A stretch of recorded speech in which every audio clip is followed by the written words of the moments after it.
Princess Leonor's new palace. Why she's moving. The news did not arrive with a dramatic announcement. There was no royal decree broadcast across the country, no urgent press conference, no flashing headlines declaring a historic moment. Instead, the information surfaced quietly, almost like a whisper moving through the corridors of Spain's royal institutions. A change was coming, not a change to the throne itself, and not a sudden shift in royal leadership. But something symbolic, something personal, and potentially something that could shape the next chapter of the Spanish monarchy. Because according to reports surrounding the royal household, a significant transition may soon take place in the life of Spain's future queen. A move, a new residence, and with it, a powerful message about the beginning of a completely new phase in her journey. At the center of this moment stands the young royal who has slowly become one of the most closely watched heirs in Europe, Leonor, Princess of Asturias. For most of her life, Leonor's world has been carefully structured. Every stage of her upbringing has been guided by one purpose, preparing her for the responsibilities of the crown she will one day inherit.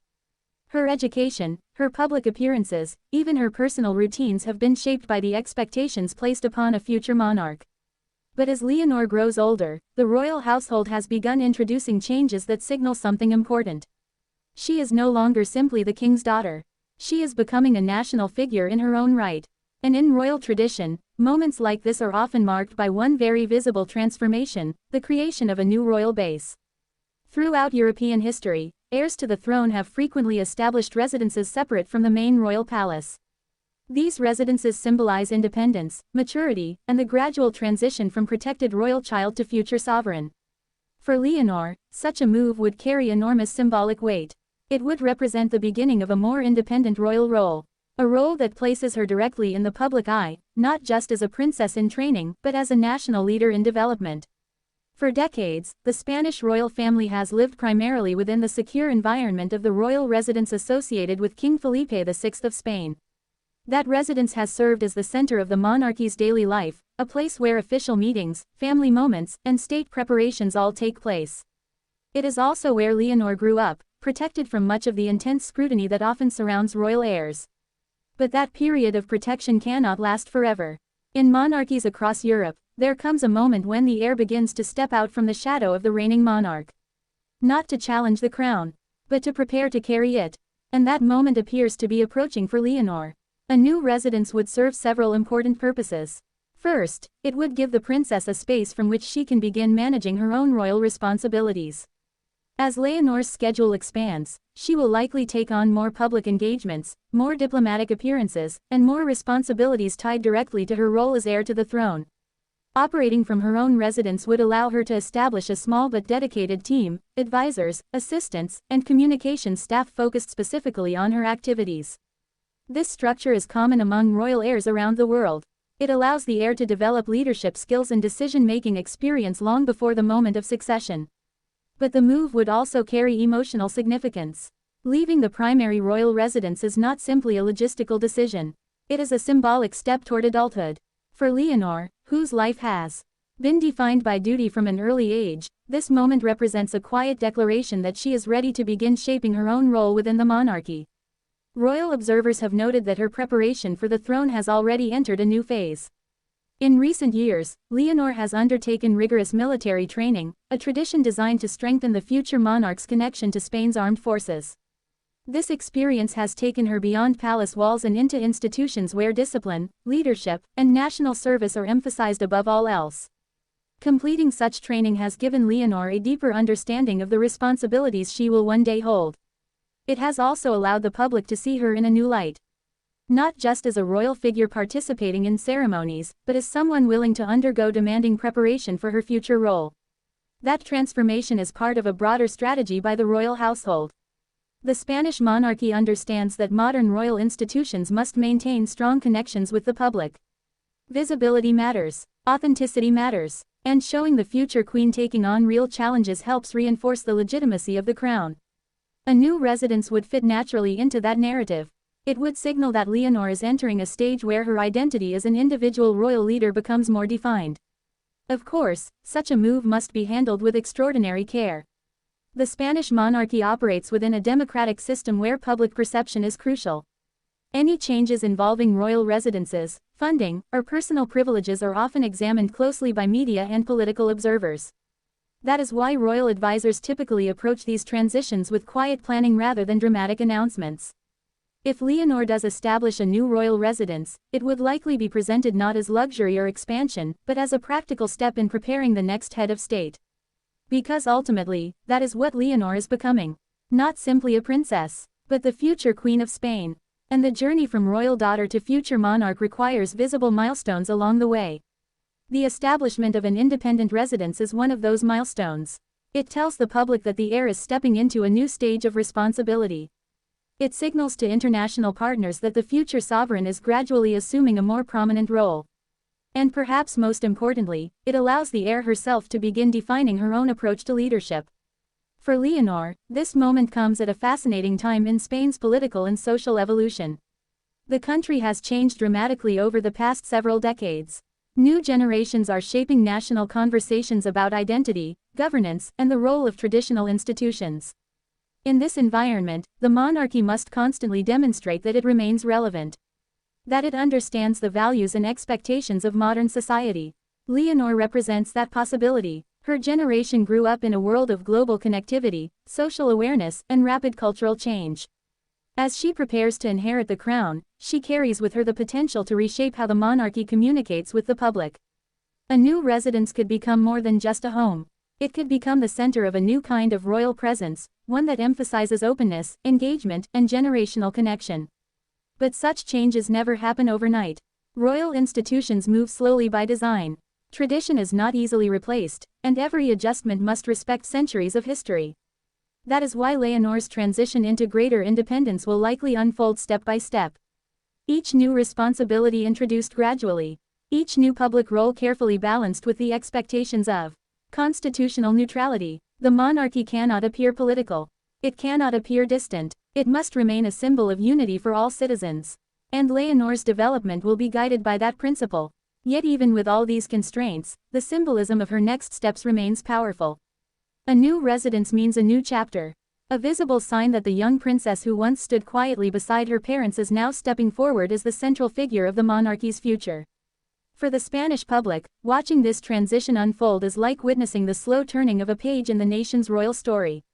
Today, the crown rests on the head of King Felipe VI of Spain. But the next chapter already has a name. Leonor, Princess of Asturias. And as she prepares for the responsibilities that lie ahead, every step she takes, every new role she accepts, every symbol of independence she embraces, brings the Spanish monarchy one step closer to its next era. A new palace may seem like a simple change of address. But in the language of royal tradition, it means something far greater. It means the future is beginning. Crown. The idea of a new residence for Leonor, Princess of Asturias, is not simply about where she might live. In the world of royal tradition, where symbolism carries enormous weight, the location of a royal home often reflects something much deeper: the evolution of power, responsibility, and identity within the monarchy itself. When an heir begins to establish an independent base, it usually signals that their role inside the royal institution is expanding in ways the public will soon begin to see more clearly. And for Leonor, that expansion appears to be arriving at exactly the moment many royal observers expected. Over the past few years, the Spanish royal household has carefully increased the princess's visibility. Her speeches have become more frequent. Her ceremonial appearances have become more prominent. And her training, particularly her military education, has introduced her to national institutions that play key roles in the country's constitutional system. Each of these steps has been part of a deliberate preparation strategy. But the strategy is entering a new phase. A separate residence would allow Leonor to begin operating with a level of autonomy that is difficult to achieve while living fully under the roof of the reigning monarch. For decades, the daily life of the Spanish royal family has been centered around the residence associated with King Felipe VI of Spain. From that location, the king manages official meetings, diplomatic encounters, and ceremonial duties tied directly to his role as head of state. It is the operational center of the monarchy. But as heirs grow older, royal systems often evolve to include a second center of activity, one focused specifically on the future monarch. This secondary base allows the heir to develop leadership structures of their own. Advisors, communications teams, and support staff begin working directly with the heir rather than solely through the king's office. This gradual shift helps prepare the royal institution for the day when the crown eventually changes hands. In practical terms, it also allows the heir to experiment with new approaches to public engagement. Leonor's generation communicates with the world in ways that differ dramatically from previous generations of royalty. Social media, digital media, and global cultural awareness have transformed how public figures interact with audiences. While royal communication remains carefully managed, the future queen will almost certainly need to navigate these modern channels in ways that maintain tradition while embracing openness. A residence associated specifically with Leonor could eventually become the center of those efforts. It could host meetings with youth organizations, educational institutions, and international visitors representing the next generation of leadership. Such activities would allow Leonor to develop her own public identity within the broader framework of the monarchy. And that identity matters, because one of the greatest challenges facing modern monarchies is maintaining relevance across generations. Older citizens may feel a deep historical connection to the crown, remembering moments when the monarchy played a central role in national stability. Younger citizens, however, often evaluate institutions through a different lens. They ask questions about transparency.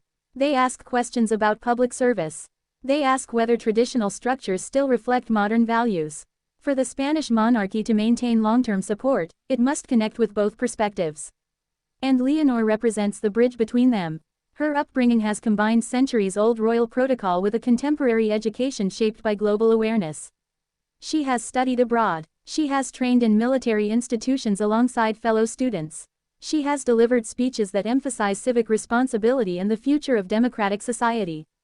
These experiences have positioned her as a figure who understands the expectations of modern leadership.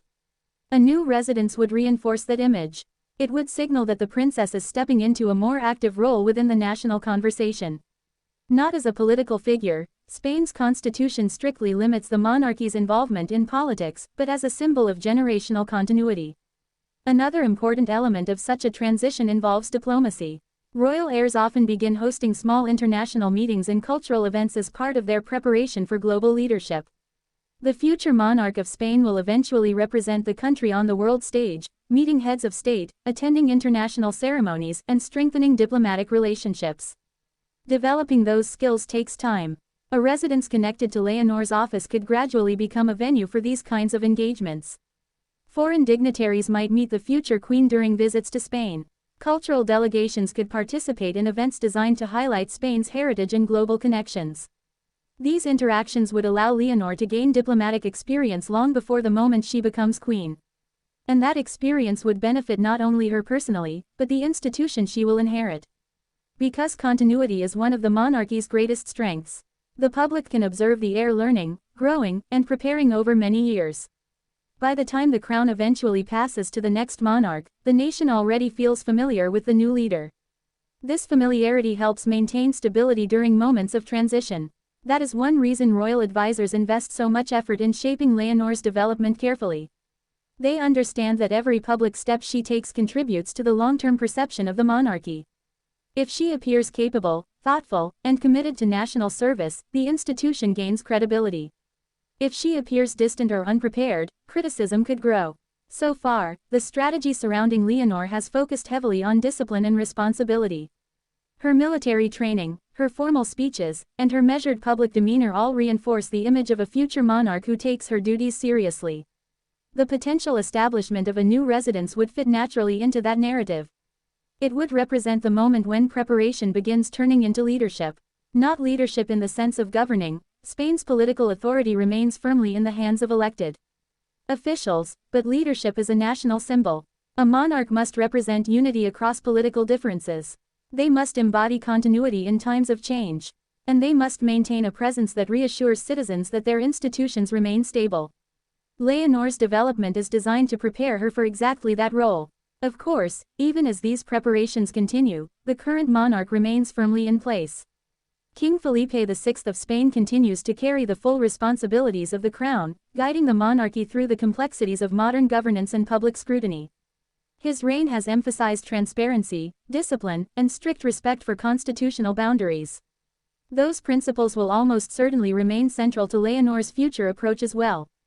But every reign eventually passes its responsibilities to the next generation. That transition may be years away. Yet the groundwork for it is already being laid today. A new residence, a growing public presence, expanding responsibilities, these are all signs of the monarchy preparing for the future. And that future increasingly centers on one figure. The young woman who will eventually inherit Spain's crown. Leonor, Princess of Asturias. For now, the move represents a beginning rather than a conclusion. A quiet step forward, a signal that the next chapter of the Spanish monarchy is slowly taking shape.